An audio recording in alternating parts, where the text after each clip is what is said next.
পরের খবর, টানা বৃষ্টির জের জলমগ্ন রায়গঞ্জের বিভিন্ন এলাকা। প্রতিবাদে অভিনব বিক্ষোভ, বিজেপির জমা জলে সাঁতার কেটে বিক্ষোভ। বিশ্বজিৎ লাহিড়ী রাস্তা দিয়ে হাসপাতালে যায় রোগীরা।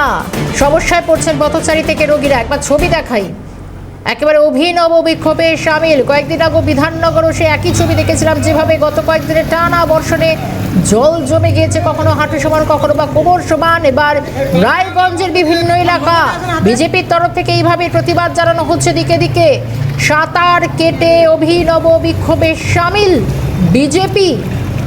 এলাকার মানুষের দুর্দশার ছবি এভাবেই তুলে ধরার চেষ্টা করছেন।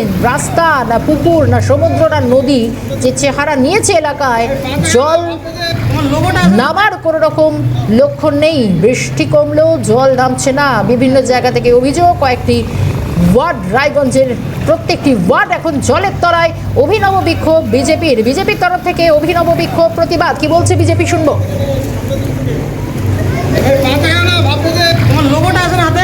আজকে এই যে রায়গঞ্জ শহরের মূল প্রাণ কেন্দ্র, যে বিদ্রোহী মোড় থেকে সরকারি বাস টার্মিনাস, আর এর মধ্যে আর সামান্য বৃষ্টিতে যেভাবে জলমগ্ন হয়ে গেছে, আর এই জল পাসিং এর কোনো ব্যবস্থা নেই। কারণটা হচ্ছে কি, রায়গঞ্জ পৌরসভা মাস্টার প্ল্যানিং এর মাধ্যমে কোনো ড্রেনেজ ব্যবস্থার উন্নতিকরণ করতে পারেনি। সমস্ত ড্রেনেজ ব্যবস্থা ভেঙে গিয়েছে, তাই রায়গঞ্জ শহরে জল পাসিং এর খুব অসুবিধা হয়ে গেছে। তার ফলে রায়গঞ্জ শহর আজকে জলমগ্ন।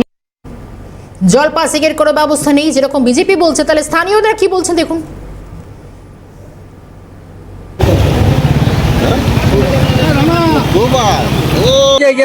পর্যাপ্ত জল নিকাশি ব্যবস্থা নেই।